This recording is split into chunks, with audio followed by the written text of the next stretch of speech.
قسم کی تعریفات، تمجیدات، تحلیلات، تکبیرات، تسبیحات اللہ رب العالمین کی ذات اقدس و مطہر و اعلی و اعلی واسطے ہیں۔ درود و سلام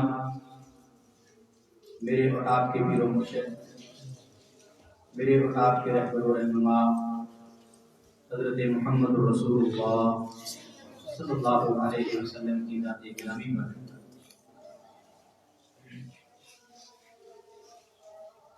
اللہ رب العالمین کے حقوق کے بعد ہم سے سب سے پہلے جس حق کے بارے میں سوال کیا جائے گا،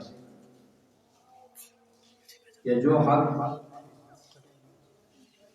ہمارے اوپر سب سے پہلے لازم آتا ہے، وہ والدین کا حق ہے۔ کہ اللہ رب العالمین نے ترتیب کے ساتھ سب کے حقوق کو بیان کیا ہے۔ جہاں پر بھی اللہ رب العالمین نے حقوق کی ترتیب کو بیان کیا ہے، سب سے پہلا حق والدین کا ہے۔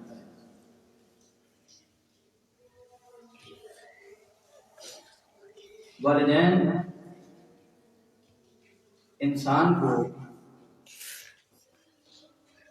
دنیا کے اندر لانے والے،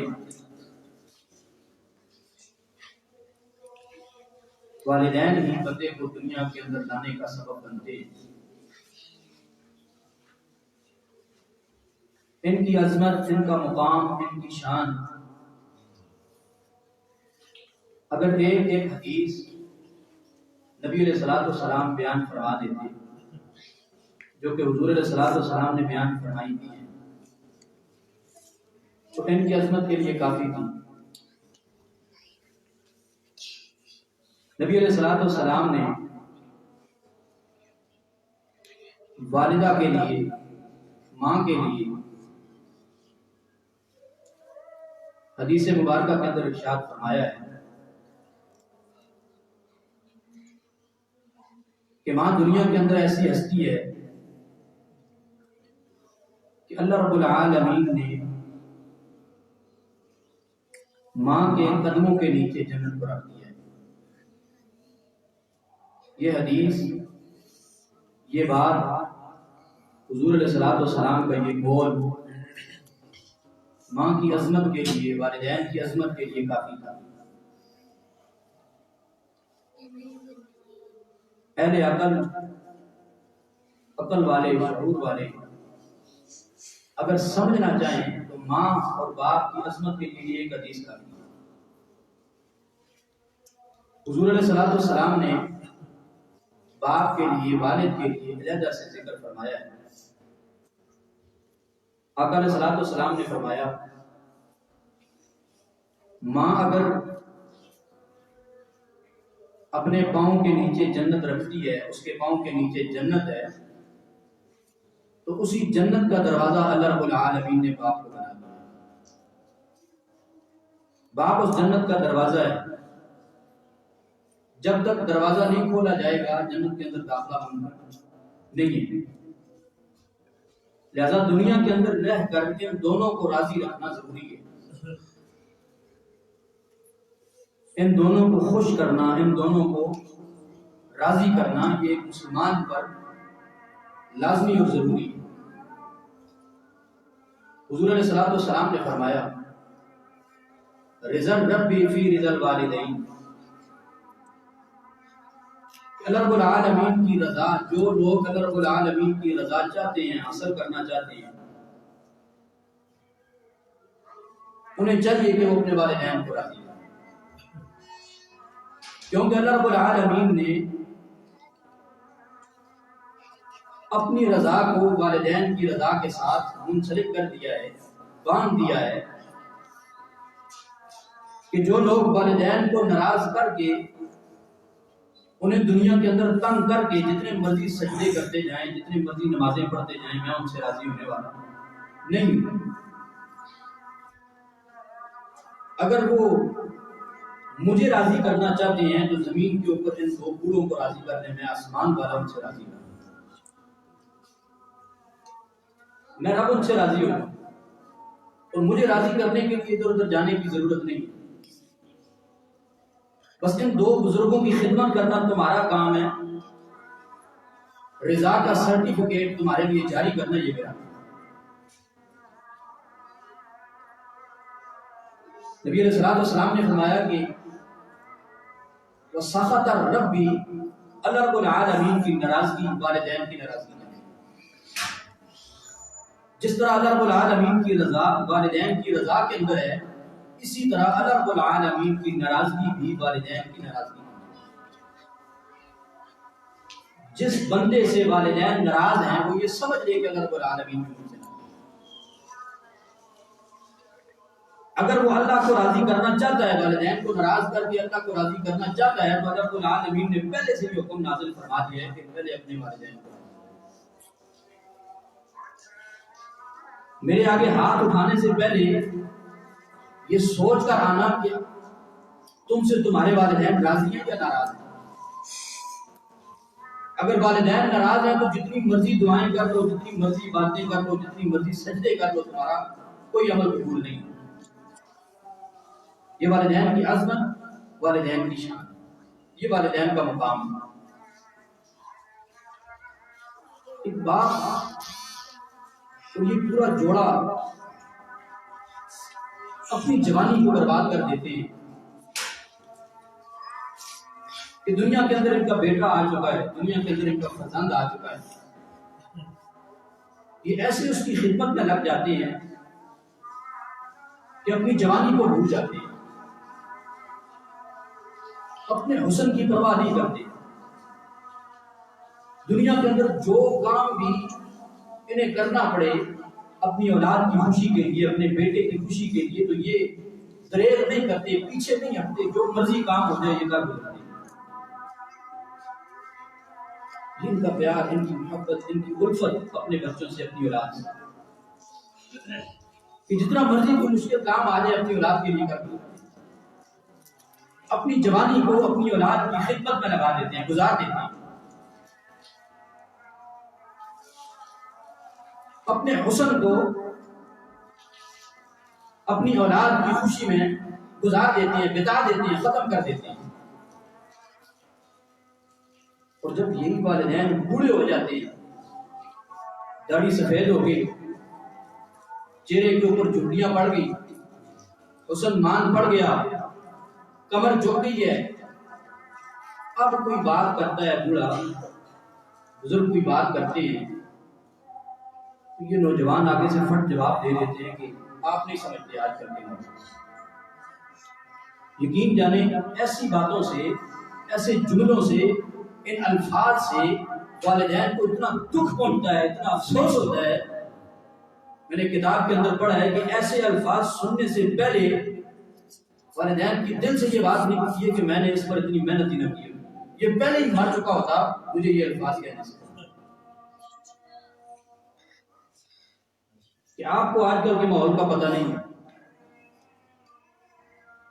آپ پرانے وقتوں کے ہیں، پرانے ماحول کے لوگ ہیں. یہ جدید جدت والا ماحول ہے، ماڈرن ماحول ہے، آپ اس ماحول سے واقف نہیں ہیں، آپ کو کوئی پتہ نہیں. ایسے کر کے اپنے والدین کا دل نہ دکھایا ہے. اور جن لوگوں نے اپنے والدین کو راضی کیا ہے، میں نے ایک محدث کے بارے میں پڑھا ہے کہ ان کے باپ سے کسی نے آ کے سوال کیا، پوچھا کہ آپ کا بیٹا آپ کی کتنی عزت کرتا ہے، اس کی نظروں میں آپ کی کتنی عزت ہے. وہ کہنے لگے کہ جب میں گھر کے اندر موجود ہوتا ہوں، جب میں گھر کے اندر موجود ہوتا ہوں تو میرا بیٹا چھت کے اوپر نہیں جاتا. اس کے دل کے اندر یہ خیال آتا ہے کہ میں چھت کے اوپر جاؤں گا، میرا باپ نیچے ہوگا، یہ میرے باپ کی گستاخی ہوگی، یہ اس کی شان کے اندر گستاخی ہوگی. ان لوگوں نے عزتیں کی ہیں، پھر نام کمایا ہے، پھر جنت کمائی ہے. اللہ رب العالمین نے ان لوگوں کو جنت عطا فرمائی ہے. اور آج ہماری حالت یہ ہے کہ جو منہ میں آئے ہم نکال دیتے ہیں، کوئی پرواہ نہیں کرتے. اس سے اگلے کا دل دکھے گا، اس سے اگلا پریشان ہوگا، اس سے اسے کوئی تکلیف ہوگی، ہم کوئی پرواہ نہیں کرتے. اللہ رب العالمین نے پہلے ہی فرما دیا وَلَا تَقُلْ لَهُمَا أُفٍّ، کہ وہ والدین جنہوں نے تمہارے لیے محنتیں کی ہیں، مشقتیں کی ہیں، تکلیفیں برداشت کی ہیں، ان کے آگے کبھی اف تک نہ کہنا، منہ نہ کرنا. باتیں تو بعد کی بات ہے، جھگڑا کرنا بعد کی بات ہے، ان کو چھوڑ دینا یہ بعد کی بات ہے، ان کے آگے اف تک نہیں کرنا. یہ والدین کی عزت کا ایک طریقہ کار ہے، عظمت کا طریقہ کار ہے. اللہ رب العالمین نے بیان وَلَا تَقُلْ لَهُمَا أُفٍّ وَلَا تَنْهَرْهُمَا وَقُلْ لَهُمَا قَوْلًا كَرِيمًا. جب بھی ان کے سامنے اپنی زبان کھولنی ہے عزت کے ساتھ، نرمی کے ساتھ، باوقار طریقے سے، احسن انداز سے، احسان کے ساتھ ان کے ساتھ بات کرنا، اچھے طریقے سے ان کے ساتھ بات کرنا. تو پھر اسی طرح اللہ رب العالمین نے ایسے لوگوں کے بارے میں جنت کے اندر اعلیٰ، بلکہ اعلیٰ سے بھی اعلیٰ مقام ایسے لوگوں کے بارے میں رکھے جو لوگ اپنے والدین کی عزت کرنے والے ہیں، اپنے والدین کی قدر کرنے والے ہیں. نبی موسیٰ علیہ السلام اللہ رب العالمین سے سوال کرتے ہیں، پوچھتے ہیں. فرمایا دلنی علی رجل، اللہ رب العالمین کے آگے سوال کرتے ہیں کہ الہ العالمین مجھے ایسے آدمی کی خبر دے دے، ایسے آدمی کے بارے میں بتا دے.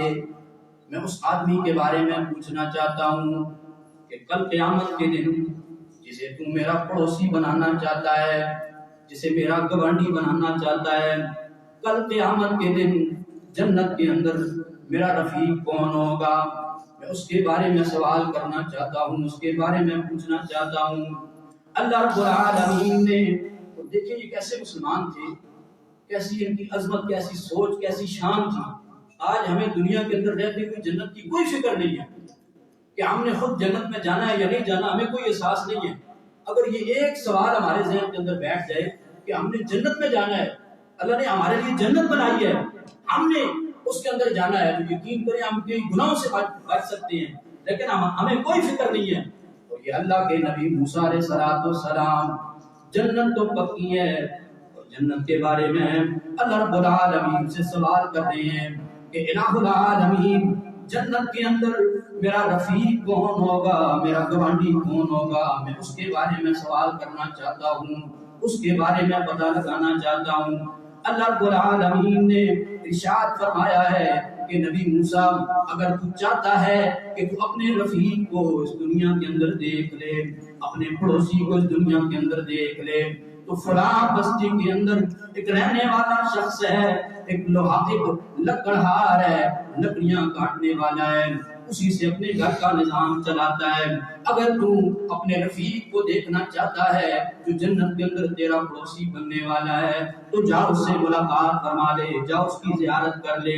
حضرت نبی موسیٰ علیہ السلام اس لکڑہار کی تلاش کے اندر نکلے ہیں، بستیوں کی بستیاں چھان ماری ہیں، آخرکار اس دروازے تک پہنچ گئے ہیں، اس لکڑہار کے دروازے تک پہنچ گئے ہیں. دستک دیتے ہیں، اندر سے وہ بندہ نظر آتا ہے، نکلتا ہوا نظر آتا ہے. نبی موسیٰ نے اندر جانے کی اجازت چاہیے، کمرے میں بٹھا دیا گیا ہے. کمرے میں بٹھانے کے بعد دعا سلام کے بعد کچھ گفتگو ہوئی ہے. نبی موسیٰ سے وہ بندہ کرنے لگا ہے کہ آپ تھوڑی دیر رکیے، میں کچھ کام نمٹا کے آتا ہوں، میں اپنا کوئی کام ختم کر کے آتا ہوں. نبی موسیٰ علیہ السلام دل کے اندر خیال ہے کہ میں اللہ کا نبی ہوں، میری بڑی عظمت ہے، میری بڑی شان ہے، لیکن یہ بندہ لکڑیاں کاٹنے والا بندہ ہے، یہ میرا پڑوسی کیسے ہو سکتا ہے؟ اللہ نے اسے میرا رفیق کیسے بنا دیا ہے؟ اس کے اندر کیا خاص بات ہے؟ کون سا اس کا ایسا عمل ہے جس کی وجہ سے اللہ رب العالمین نے اسے میرا پڑوسی بنا دیا ہے؟ نبی موسیٰ دل کے اندر یہ خیال موجود ہے، آنکھوں کے اندر اس بندے کی تلاش ہے، اس بندے کی آنکھیں اس بندے کا پیچھا کر رہی ہیں. وہ بندہ چلتے چلتے دوسرے کمرے کے اندر ایک بزرگ کے پاس پہنچ جاتا ہے، ایک بوڑھے آدمی کے پاس پہنچ جاتا ہے. نبی موسیٰ علیہ السلام یہ سارا واقعہ، یہ سارا ماجرا دیکھ رہے ہیں. وہ بوڑھے کے پاس جاتا ہے، اپنے ہاتھوں کے سہارے سے اس بوڑھے کو بٹھاتا ہے، صفائی ستھرائی کا کام کرتا ہے۔ صفائی ستھرائی کرنے کے بعد نبی موسیٰ کے پاس آ جاتا ہے۔ نبی موسیٰ نے سوال کیا ہے کہ مجھے بتلاؤ نا یہ بندہ کون ہے، کیوں اس کے پاس تم گئے تھے، اور اس نے بعد میں تمہارے کان کے اندر کیا بات کی تھی۔ نبی موسیٰ نے سوال کرنے کے بعد اب جواب سنائے، کہنے لگا، وہ لکڑہار کہنے لگا، یہ میرا بوڑھا باپ ہے، میں اس کی خدمت میں ایک عرصے سے لگا ہوا ہوں، کافی عرصے سے میں اس کی خدمت کر رہا ہوں، میں نے کبھی اس کے آگے اونچی آواز سے بات تک نہیں کی ہے، بڑے احسان کے ساتھ، بڑے اخلاص کے ساتھ میں اس بندے کی خدمت کر رہا ہوں، کیونکہ میری دنیا کے اندر آنے کی وجہ یہ بوڑھا ہے، یہ بزرگ میری دنیا کے اندر آنے کی وجہ ہے، یہ میرے والد گرامی ہیں، میں ان کی خدمت کر رہا ہوں، یہی میری روٹین ہے، یہی میری زندگی ہے۔ حضرت نبی موسیٰ نے فرمایا کہ اس نے تمہارے کان کے اندر کون سا ایسا جملہ کہا ہے، آواز تو آئی ہے لیکن جملہ سمجھ نہیں آیا ہے۔ نبی موسیٰ نے سوال کرنے کے بعد اپنے آپ کو جواب کے لیے تیار فرما دیا ہے، اور لکڑہار کہنے لگا، میں جب بھی اپنے والد گرامی کی کوئی بھی خدمت کرتا ہوں، کوئی بھی نوکری کرتا ہوں، مجھے یہ دعا ملتی ہے کہ بیٹا جاؤ، میں تمہارا بوڑھا باپ یہ دعا کرتا ہوں کہ اللہ رب العالمین جنت کے اندر تجھے موسیٰ کا رفیق اور گوانڈی بنا دے۔ میں یہ دعا کرتا ہوں کہ اللہ رب العالمین تجھے اس میری خدمت کے بدلے میں، اس نوکری کے بدلے میں اللہ تجھے نبی موسیٰ کا گوانڈی بنا دے۔ نبی موسیٰ علیہ السلام اٹھتے ہیں، اس لکڑہار کو گلے سے لگا لیتے ہیں، اور گلے سے لگانے کے بعد اسے خوشخبری سناتے ہیں کہ میں تیرے لیے خوشخبری لے کے آیا ہوں، تیرے لیے خوشخبری لے کے آیا ہوں۔ لکڑہار حیران و پریشان کھڑا ہے، خوشخبری سننے کے لیے کھڑا ہے، بےتاب کھڑا ہے کہ نبی موسیٰ میرے لیے کون سی خوشخبری لے کر آئے ہیں۔ فرمایا تیرے باپ کی دعاؤں کو اللہ رب العالمین نے قبول فرما لیا ہے، اور مجھے حکم ہوا ہے اگر تو نے اپنا رفیق، اپنا پڑوسی دنیا کے اندر دیکھنا ہے تو اس پورے اس جوان کو دیکھ لے جو بوڑھے کی خدمت کے اندر لگا ہوا ہے۔ یہ تیرا جنت کا جو رفیق ہے، تیرے پڑوس کے اندر جس کا گھر ہے، وہ یہ بوڑھا آدمی، یہ جوان آدمی ہے جو اپنے بوڑھے باپ کی خدمت کر رہا ہے۔ تو ہم بھی یہ جو پیکج ہے، یہ جو جنت حاصل کرنے کا طریقہ کار ہے، جنت کے اندر اعلیٰ مقام حاصل کرنے کا جو طریقہ کار ہے، یہ ہمارے لیے بھی کوئی نسخہ ہے۔ ہمارے والدین زندہ ہیں، اللہ رب العالمین ان کی زندگیوں میں مزید اضافہ فرمائے، برکت عطا فرمائے، تو ہم بھی ان کی خدمت کر کے جنت کے اندر انبیاء کا ساتھ رفاقت حاصل کر سکتے ہیں۔ ہمارے لیے بھی اس واقعہ کے اندر نمونہ ہے کہ جب ہم اپنے والدین کی خدمت کریں گے، اپنے والدین کا کہنا مانیں گے، تو ہمارے والدین ہمارے لیے خوشی سے دعا کریں گے، تو والدین کے اٹھائے ہوئے ہاتھ، دعا کے لیے اٹھائے ہوئے ہاتھ اللہ رب العالمین کبھی واپس خالی نہیں ہوتا، اللہ ان کی دعاؤں کو قبول فرماتا ہے۔ اللہ رب العالمین نے نبی علیہ السلام نے مزید کئی قصے، کئی واقعات اس بارے میں صحابہ کرام کے بھی بیان فرمائے ہیں۔ ایک نوجوان حضور علیہ السلام کے پاس آ جاتا ہے، آ کے عرض کرتا ہے، یا رسول اللہ، میرا باپ بوڑھا ہے، بوڑھا باپ ہے، اس بوڑھے باپ نے میرے مال پر، وہ بوڑھا باپ میرے مال پر قبضہ کرنا چاہتا ہے، میرا مال ہتھیانا چاہتا ہے، آپ میرے والد گرامی کو بلائیے اور ان کو کوئی مشورہ دیجیے، کوئی نصیحت کیجیے، ان کو سمجھائیے۔ حضرت نبی علیہ السلام نے اس کے والد کو بلایا، طلب کیا، حضور علیہ السلام کے سامنے اس کے والد بیٹھے ہوئے ہیں، وہ جوان بھی بیٹھا ہوا ہے، جوان بھی بیٹھا ہوا ہے۔ حضور نبی کریم صلی اللہ علیہ وسلم نے سوال کیا ہے کہ کیا بات ہے، تو اپنے بیٹے کا مال کیوں ہتھیانا چاہتا ہے، اس پر قبضہ کیوں جمانا چاہتا ہے؟ اتنے میں وحی نازل ہو جاتی ہے، جبرائیل علیہ السلام اتر آتے ہیں کہ آپ یہ سوال بعد میں کر لینا، پہلے اس بندے سے یہ پوچھیں کہ یہ آتے ہوئے راستے میں شعر کون سے پڑھ رہا تھا، کون سے شعر اپنی زبان سے ادا کر رہا تھا، یہ اپنی زبان سے کون سے شعر پڑھ رہا تھا، پہلے اس سے یہ شعر سنیں۔ اللہ رب العالمین کو اشعار کو شعر اتنے پسند آئے ہیں کہ اللہ رب العالمین نے مجھے فوراً حکم نامہ جاری کر کے بھیج دیا ہے کہ جاؤ میرے حبیب کو کہو کہ وہ شعر آپ نے سنیں۔ رات میں اس بزرگ نے شعر سنائے حضور علیہ السلام کو، جن کا مفہوم یہ ہے کہ میرے بیٹے میں نے بچپن سے لے کر تیرے بچپن سے لے کر جوانی تک تیرے اوپر محنت کی ہے، میں نے تیرے اوپر خرچہ کیا ہے، اپنا مال لٹایا ہے، اپنی جان تجھ پر قربان کر دی ہے، اپنے بڑھاپے میں بوڑھا ہو چکا ہوں، میرے چہرے پر جھریاں پڑ چکی ہیں، میرے بال سفید ہو چکے ہیں، کمر جھک چکی ہے میری، میں نے اتنی محنت کی ہے، آج تک میں نے تیرے آگے کی بات نہیں کی ہے، آج اگر 2-3 ٹائم کی روٹی میرے سر پہ پڑ گئی ہے میری، تو اتنی باتیں اور اتنے مطلب کہ میرے شکوے کرنے لگ گیا ہے کہ تو میرا وہ بیٹا تھا جسے بولنا نہیں آتا تھا، جسے چلنا نہیں آتا تھا، تو چل نہیں سکتا تھا، اور دکان پہ چلا جائے، کسی مارکیٹ میں چلا جائے تو وہاں سے کوئی چیز بھی خرید نہیں سکتا تھا، تجھے میں نے بولنا سکھایا ہے، آج تو میرے خلاف بول رہا ہے، انگلی پکڑ کر میں نے تجھے چلنا سکھایا، آج انہی قدموں کے ساتھ جب تجھے چلنا آ گیا ہے، چل کر میری شکایت لگانے کے لیے حضور علیہ السلام کے پاس آ گیا۔ تو نبی علیہ السلام نے جب والد گرامی کی شکایتیں سنی، اشعار سنے، تو حضور علیہ السلام کی آنکھوں سے آنسو جاری ہوئے، حضور علیہ السلام رونے لگے اور فرمایا اذهب انت ومالک لابیک، میری آنکھوں سے اٹھ کے چلا جا، تو بھی اور تیرا سارا مال بھی تیرے باپ کا ہے، تیرا اپنا کچھ بھی نہیں۔ والدین کی اتنی عظمت ہے، اتنی شان ہے، نبی علیہ السلام نے فرمایا یہ جو تمہاری جان ہے یہ بھی تمہارے والدین کے صدقے میں ہے، یہ بھی تمہاری والدین کی ہے، اور تم مال کی بات کر رہے ہو کہ میرا مال ہتھیانا چاہتا ہے، یہ تو ہے ہی تیرے باپ کا۔ حضرت عمر فاروق کو حضور علیہ السلام نے پاس بٹھایا، پاس بٹھا کے کہتے ہیں کہ عمر، ایک بندہ جو کرن کے علاقے میں رہتا ہے نا، کرن کے علاقے میں رہتا ہے، یمن کے اندر یہ علاقہ ہے کرن، اس علاقے میں ایک بندہ رہتا ہے، تیری جب بھی اس سے ملاقات ہو، جب بھی تو اس سے ملے تو اپنے لیے اس سے دعا کروا لے۔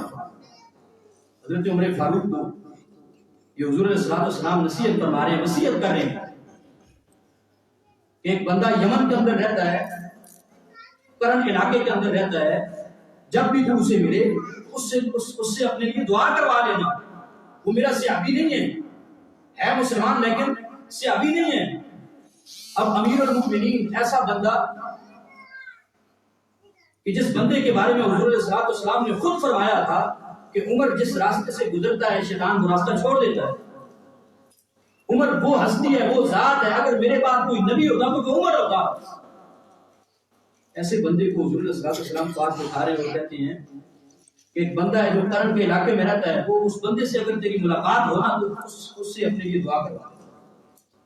اللہ، یہ بات بڑی سمجھنے کی ہے، ایک صحابی کو غیر صحابی سے دعا کروانے کا حضور علیہ السلام کہہ رہے ہیں۔ صحابی کا مقام کیا ہے؟ حضرت امیر معاویہ کے بارے میں کسی نے سوال کیا کہ عمر بن عبدالعزیز زیادہ افضل ہے یا امیر معاویہ؟ امیر معاویہ صحابی ہیں، عمر بن عبدالعزیز تابعی ہے، صحابی نہیں ہے۔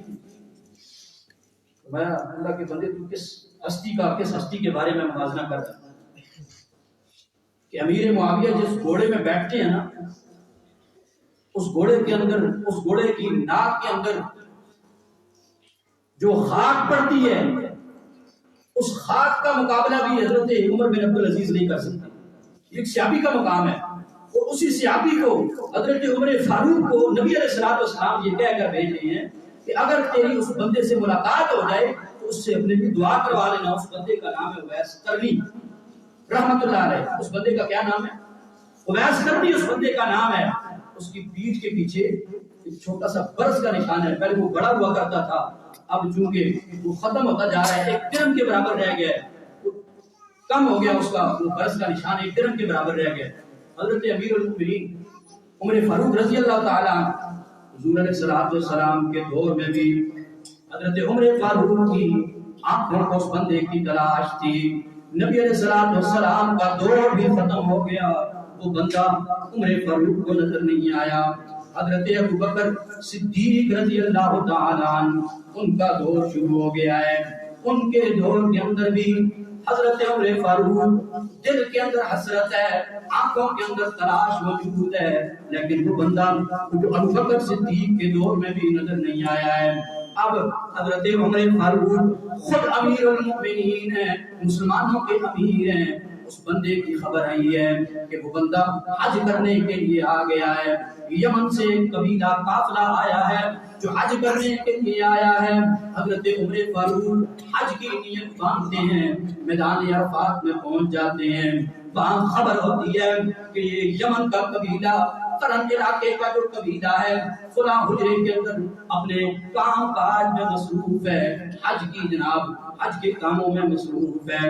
حضرت عمر فاروق کو جب اس بندے کے بارے میں، اویس قرنی کے بارے میں علم ہوا ہے کہ فلاں جگہ پہ اس کا ٹھہراؤ ہے، فلاں جگہ پہ اس نے قیام کیا ہوا ہے، کسی نے آ کے عرض کی ہے کہ امیر المؤمنین اگر آپ ہمیں حکم فرمائیں اس بندے کو اٹھا کے آپ کے پاس لے کے آ جائیں. حضرت عمر فاروق نے فرمایا اس بندے کی اتنی عظمت ہے، اتنی شان ہے کہ حضور علیہ السلام نے فرمایا کہ وہ بندہ اگر تجھے اپنی زندگی میں مل جائے تو اس سے اپنے لیے دعا کروا لینا. میں اس کا اپنے پاس آنا گوارا نہیں کرتا، بلکہ آج امیر المؤمنین خود چل کے اس کے پاس جائے گا، اس سے حال احوال دریافت فرمائے گا.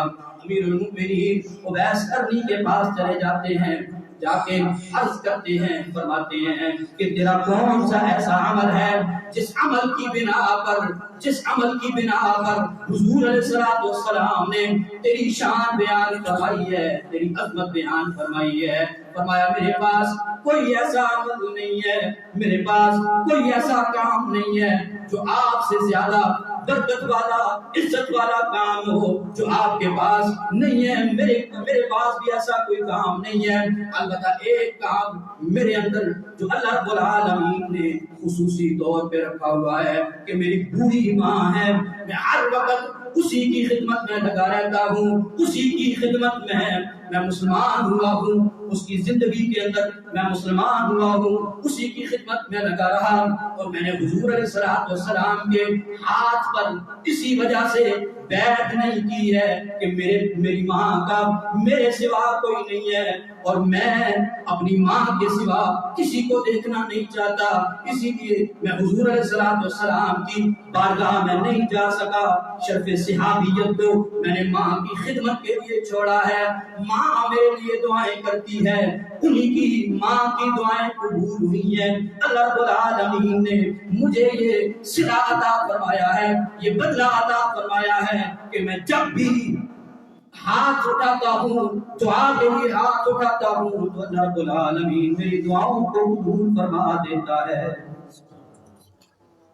کہ مجھے اور کوئی نیکی نظر نہیں آتی کہ میں کوئی خاص تہجد کا اہتمام کرتا ہوں یا چلے کاٹتا ہوں. کوئی خاص عمل میرے پاس نہیں ہے، بس ایک ہی عمل تھا کہ میں اپنی ماں کی خدمت بڑے دل لگا کے کرتا تھا، بڑے اخلاص کے ساتھ اپنی ماں کی خدمت کیا کرتا تھا، اور پھر ماں مجھے دعائیں دیا کرتی تھی. شاید اسی کا یہ بدلہ ہے، اسی کا یہ صلہ ہے کہ میں جب بھی ہاتھ دعا کے لیے اٹھاتا ہوں تو اللہ رب العالمین میرے ہاتھوں کو نہیں اٹھاتا.